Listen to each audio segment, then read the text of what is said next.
آپ وہ شیخ مجیب والی تاریخ نہ دہرائیں. پوری قوم عمران کے ساتھ کھڑی ہے, سینے پر گولیاں بھی کھائیں گے, قربانیاں بھی دیں گے. ریکویسٹ ہے کہ یار خدا کا نام ہے بس کر دو, پاکستان کا سوچو, بڑے مسئلے ہیں ان کا سوچو. I know for 10 years I've been doing the circus. There is no other party here apart from PTI. کہ ہمارے نیوکلیئر ایسٹس ہر چیز اپنے اس ہم حالات میں آ جائیں کہ ان کو بیچنا پڑے. السلام علیکم ناظرین, welcome to my show hit list by Amjad Chaudhry. آج ہماری ہٹ لسٹ پہ تھا ایون فیلڈ ہاؤس جو لندن میں ہے, نواز شریف ہاؤس, اس کے بعد 10 ڈاؤننگ اسٹریٹ اور پاکستان کا جو قونصلیٹ ہے. جی ہاں, آج پی ٹی آئی کے جو آفیشیل یہاں جماعت ہے پی ٹی آئی کی, انہوں نے یہاں پر پروٹیسٹ کیا اور اس کے اندر بھرپور لوگوں نے حصہ لیا اور فواد چودھری کی رہائی کے لیے جو ہے وہ نعرے بلند کیے. اس کے علاوہ بہت سارے پاکستانیوں نے اپنے خیالات کا اظہار کیا. ہم نے سب سے سوالات پوچھے.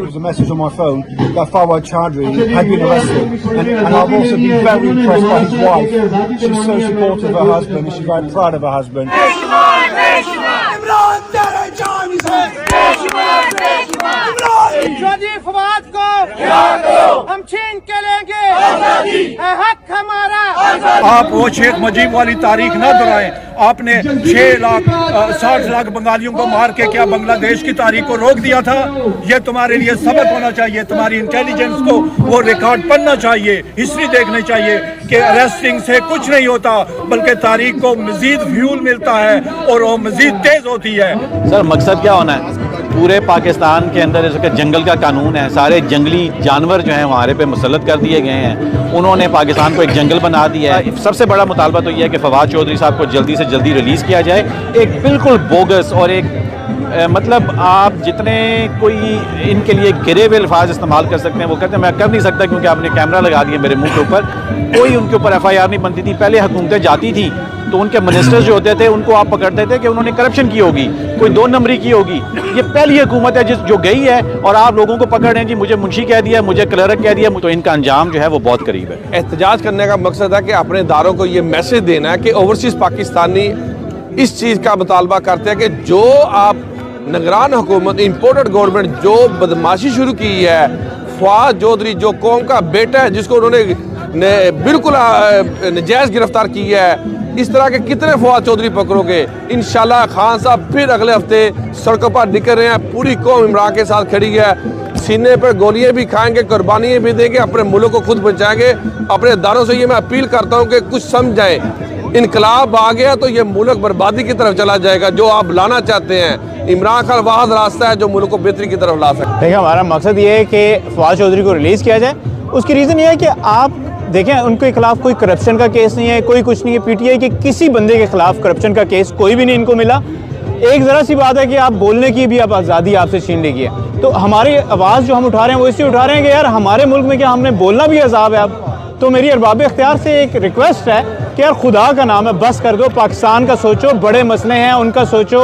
یہ چھوٹے چھوٹے پیٹی ایشوز کو ان سے آگے بڑھ کے نکلیں. I'm Safina Alahi. So I would say this, that there should never be a -1.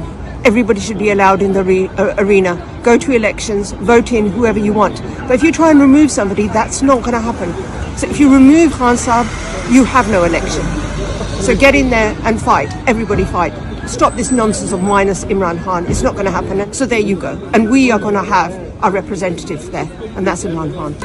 جی آپ کیا سمجھتے ہیں کہ اوورسیز پاکستانی اتنا پیسہ بھیج رہے تھے اور یہ ایک ریکارڈ پیسہ گیا عمران خان کی حکومت میں, ابھی وہ ہر مہینے کم سے کم ہوتا جا رہا ہے. میرا یہی میسیج ہے کہ یہ ہونا نہیں چاہیے ویسے کہ اس طرح سے جو پیسے کم ہو رہے ہیں اور ملک کے حالات اتنے خراب ہو رہے ہیں. عوام کا سوچنا چاہیے اور جو عوام کا سوچ رہے ہیں وہ ان کو ووٹ نہیں دینا چاہیے. ابھی آپ نے دیکھا کہ ڈالر کی قیمت میں کس حد تک اضافہ ہوا اور پاکستان روپے کی کس حد تک کمی ہوئی, اور انہوں نے بڑے دعوے کیے تھے کہ اسحاق ڈار صاحب جا رہے ہیں. یہ میرے خیال میں یہ تو ملک تباہ کرنے کے لیے آئے تھے. ان کا ایجنڈا تھا اپنا این آر او لینا, وہ انہوں نے لے لیا اور اب اس ملک کو جو ہے نا بالکل دیوالیہ تو کر چکے ہیں. باقی جو رہی صحیح کسر ہے وہ بھی نکال کے کہ ہمارے نیوکلیئر ایسٹس ہر چیز اپنے اس ہم حالات میں آ جائیں کہ ان کو بیچنا پڑے. تو یہ سب سے پہلے تو جو اسٹیبلشمنٹ میں بیٹھے لوگ ہیں ان کو اس کا احساس کرنا چاہیے کہ ملک کس طرف جا رہا ہے. یہ ملک ہوگا تو آپ کچھ کریں گے نا.